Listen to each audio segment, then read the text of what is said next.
যে ম্যাডাম, আমার বয়স 48, আমার থেকে আগের মতো যৌন উত্তেজনা আসে না। যৌন উত্তেজনা বাড়ানোর উপায় কি? যদি আসে তারপর দ্রুত নিস্তেজ হয়ে যায়। দেশের এবং প্রবাসের ভাই বোনদের প্রতি সালাম। আসসালামু আলাইকুম। আমি প্রভাষক ডাক্তার রিক্তা পারভিন, হোমিওপ্যাথি এবং আয়ুর্বেদিক চিকিৎসক। আজকে খুব গুরুত্বপূর্ণ একটা কমেন্টসের অ্যান্সার করব। কমেন্টসটা কোনো এক শুভাকাঙ্ক্ষী আমাকে করেছেন যে অর্থাৎ এই শুভাকাঙ্ক্ষীর প্রশ্নটা এমন যে তার বয়স হয়ে গেছে, বয়স হওয়ার কারণে তার সেক্স উত্তেজনা আসে না এবং আসলেও অল্প সময়ের মধ্যে নিস্তেজ হয়ে যায়। অর্থাৎ সেক্সের ইচ্ছা হয়, লিঙ্গ উত্থান হয়, আবার অল্প সময়ের মধ্যে নিস্তেজ হয়ে যায়। এটাকে কি বলে? এটাকে বলে লস লিবিডো বা যৌন চাহিদা কম বা কমে গেছে এবং ইরেকটাইল ডিসফাংশন অর্থাৎ নিস্তেজ হয়ে যাওয়া, এটা বোঝায়। তো এখন অনেকের ধারণা, অনেক পুরুষেরই ধারণা যে বয়স বাড়ার সঙ্গে সঙ্গে সেক্স নষ্ট হয়ে যায়, অর্থাৎ আগের মতো সেক্স থাকে না। এটা আসলে ভুল ধারণা। কারণ পুরুষের সেক্স কখনোই নষ্ট হয় না, মৃত্যুর আগ পর্যন্ত কিন্তু ভালো থাকে। তো প্রত্যেকটা জিনিসের জোয়ার ভাটা আছে, এটা খোদা প্রদত্ত। আল্লাহ তাআলা ছোটোর সময় একরকম রেখেছেন, যৌবনের শুরুতে একরকম, একটু বয়স হলে এবং বেশি বয়স হয়ে গেলে এক একটা ধাপে ধাপে কিন্তু এক একটা জিনিস। তো এখানে কিন্তু দেখেন যে মেয়েদের যখন মেনোপজ হয়ে যায়, অর্থাৎ মাসিক বন্ধ হয়ে যায়, তখন কিন্তু তাদের বাচ্চা আর হয় না। সাধারণত এটাই আমরা জানি, বাচ্চা মেডিকেল সায়েন্সেও বাচ্চা হয় না।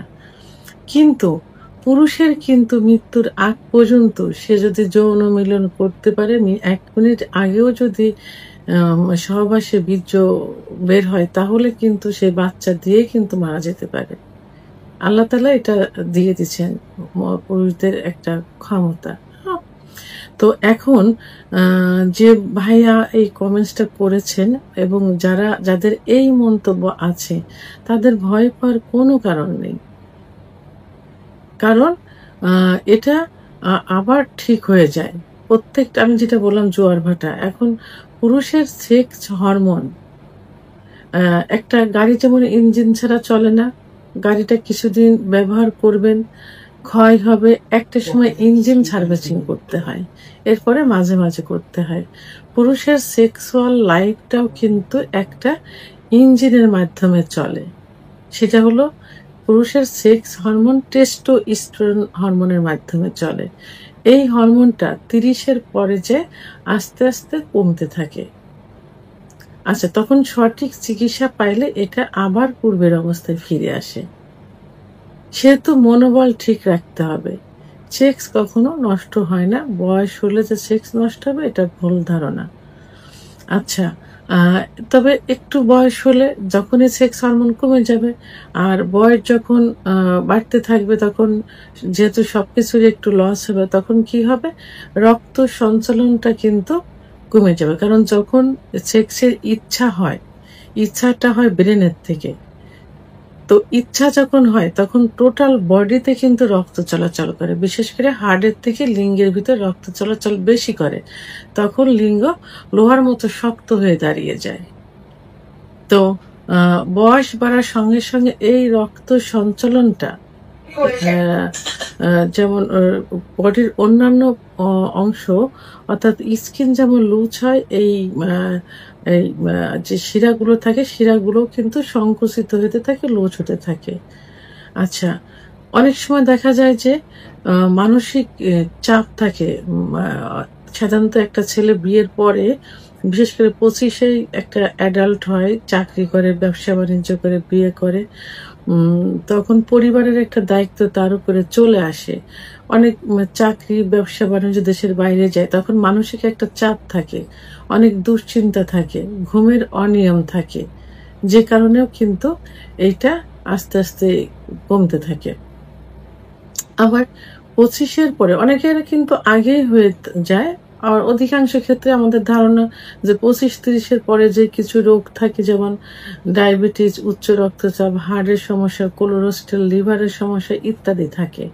এগুলো থাকলেও কিন্তু এই যৌন অক্ষমতা চলে আসে।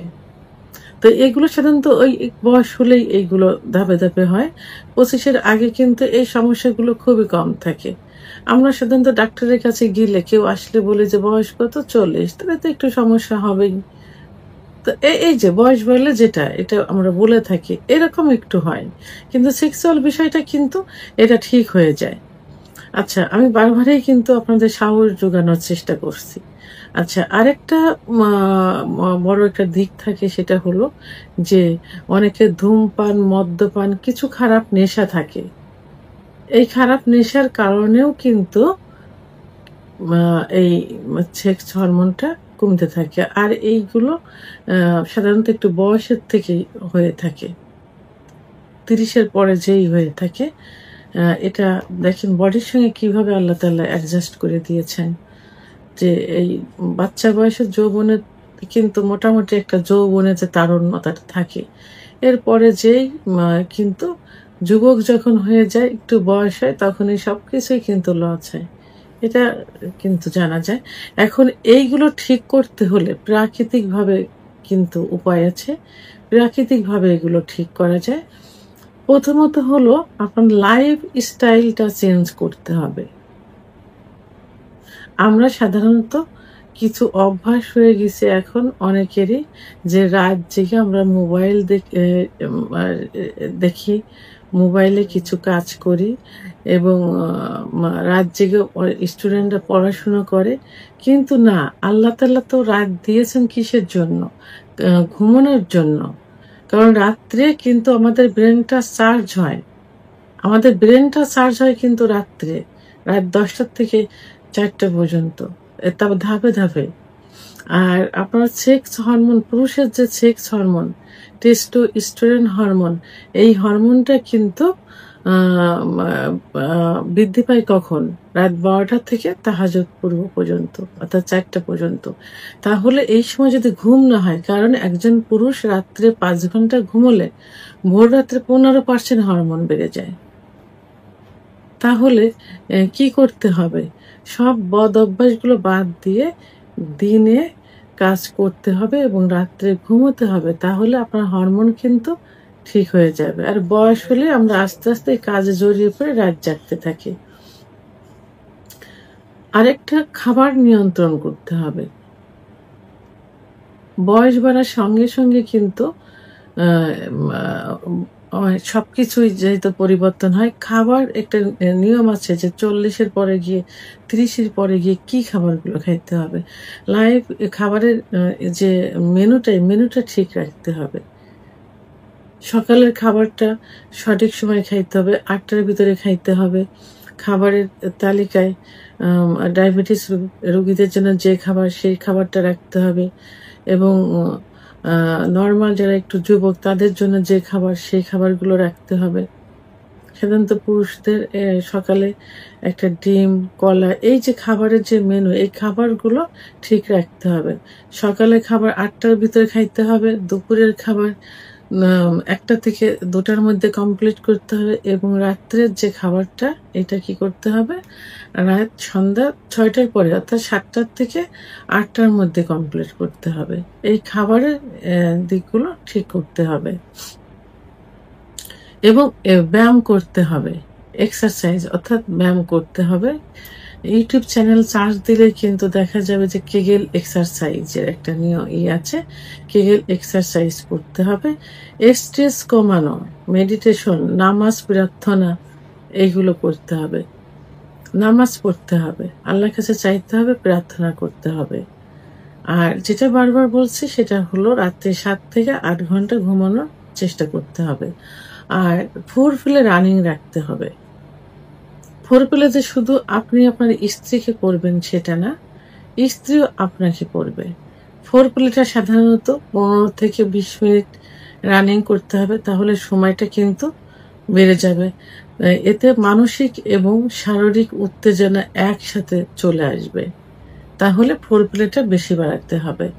স্টপ স্টার্ট টেকনিক অবলম্বন করতে হবে, অর্থাৎ থেমে থেমে সহবাসের নিয়মটা পালন করতে হবে। যারা বেশি এক্সাইটেড হয়ে যায়, মনে করছে যে বীর্যপাত হয়ে যাবে, ঠিক সেই মুহূর্তে থেমে থেমে সহবাস করতে হবে।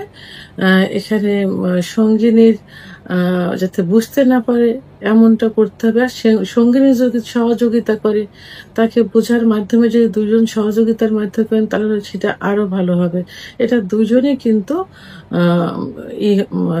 মানে সুখ পাবে, দুজনে এটা সুখ পাবে। দুজনের যেহেতু বয়স একটু হয়েছে, দুজনের সমঝোতার মাধ্যমে, ভালোবাসার মাধ্যমে এই ধাপগুলো করতে হবে। এখন এর জন্য আপনাকে কি করতে হবে? আমি তো প্রাকৃতিকভাবে এগুলো বললাম। তো এখন আপনারা এই বয়সে যাদের এই সমস্যাগুলো হচ্ছে, এখন তো আসলে এজও হয় না, আগেই কিন্তু সমস্যা হয়ে যায়। 21-22 বছর বয়সের অনেকের আমি কিন্তু দেখছি সমস্যাগুলো হচ্ছে। তো আপনারা একজন অভিজ্ঞ সম্পন্ন রেজিস্টারকৃত ডাক্তারের শরণাপন্ন হবেন। তো এই চিকিৎসার ক্ষেত্রে আমি হোমিওপ্যাথি এবং আয়ুর্বেদিক ওষুধকে অনেক সাপোর্ট করে থাকি। এইজন্য এখানে যে পার্শ্ব প্রতিক্রিয়া নেই এটা বললে ভুল হবে। এটাতে স্থায়ী চিকিৎসাও আছে, অন টাইম চিকিৎসাও আছে। একজন ডাক্তার শুধু মানে বুঝবেন যে তার পেশেন্টকে কি দিয়ে চিকিৎসা দিবেন। সাময়িক নাম কামানোর জন্য অনেক ডাক্তার কি করেন, অন টাইম কিছু ওষুধ দিয়ে থাকেন, কিন্তু এটা রোগী আসলে চিকিৎসা না। সেহেতু একজন অভিজ্ঞ সম্পন্ন রেজিস্টারকৃত ডাক্তারের শরণাপন্ন এবং ডাক্তার কিছু পরীক্ষা দিবেন, যেমন serum testosterone hormone, VDRL, serum creatinine, RBH, urine RE, lipid profile, prostate পরীক্ষা। সাধারণত প্রোস্টেট 45 বছরের পরে গিয়ে সাধারণত প্রোস্টেটের এই সমস্যাগুলো হয়ে থাকে। আর প্রোস্টেট গ্ল্যান্ডে কিন্তু কি হয়, আপনার হরমোনটা কিন্তু আসে। তো এই জন্য প্রোস্টেট গ্ল্যান্ডের সমস্যা হলে কিন্তু সেক্স কিন্তু নর্মাল হয়ে যায়। আর 45-এর পরে গিয়ে সাধারণত এই সমস্যাটা বেশি হয়। তো ডাক্তার এই পরীক্ষাগুলো দিবেন, পরীক্ষার মাধ্যমে নিশ্চিত হয়ে আপনার চিকিৎসা দিবেন। আর কিছু বদ অভ্যাস থাকে যেগুলো, যে হস্তমৈথুন, বিছানায় ঘর্ষণ, স্বপ্নদোষ, এইগুলো থেকে যদি থাকে সেগুলো অবশ্যই বন্ধ করতে হবে এবং ডাক্তার আপনাকে সেগুলো পরামর্শ দিবেন। আর সঙ্গিনীর সঙ্গে ভালো সম্পর্ক রাখতে হবে, ভালোবাসার বন্ধন থাকতে হবে, খোলামেলা আলাপ আলোচনা করতে হবে। আপনার যেমন সমস্যা হয়েছে পুরুষ, মহিলাদেরও কিন্তু এরকম সমস্যা হয়। মহিলাদেরও সেক্স হরমোন আছে, কমে গেলে এটা হয়। তাহলে মহিলাদেরও সমস্যা হতে পারে। আপনারা দুজনের সমঝোতার মাধ্যমে খোলামেলা কথা বলবেন। আবেগ সংযোগ করতে হবে, আবেগী হওয়া যাবে না সহবাসে। একে অপরকে চাপ বা প্রেশার ক্রিয়েট করা যাবে না। সময় নিয়ে যৌন মিলনে লিপ্ত থাকতে হবে। এবং বয়স কিন্তু কোনো ফ্যাক্ট না, বয়স একটা সংখ্যা মাত্র। সঠিক খাদ্যাভ্যাস আর মেডিকেল গাইডলাইনগুলো মেনে চললে আপনার যৌন লাইফে আপনি এবং আপনার স্ত্রী দুজনে কিন্তু সুখী হতে পারবেন। কারণ যৌন জীবন সুখী না হলে সংসার জীবন কিন্তু সুখী হয় না, মধুর হয় না। এর প্রভাব কিন্তু আপনার পরিবারে পড়বে, সমাজে পড়বে, রাষ্ট্রে পড়বে। এই জন্য এই গাইডলাইনগুলো মেনে চলতে হবে। লজ্জা বা ভয় না করে এবং সচেতনতা অবলম্বন করতে হবে। তাহলে যৌন জীবন আগের অবস্থায় ফিরে আসবেন। সেহেতু বয়স না, মনের দিক থেকে নিজেকে সুস্থ সবল মনে করতে হবে এবং সে প্রিপারেশন আগে থেকেই নিতে হবে। ভিডিওটি সম্পর্কে যদি কোনো মতামত থেকে থাকে অবশ্যই কমেন্টসের মাধ্যমে জানাবেন। আর ভিডিওটি ভালো লাগলে লাইক, কমেন্ট, সাবস্ক্রাইব করে আমার সঙ্গে থাকুন। আল্লাহ হাফেজ।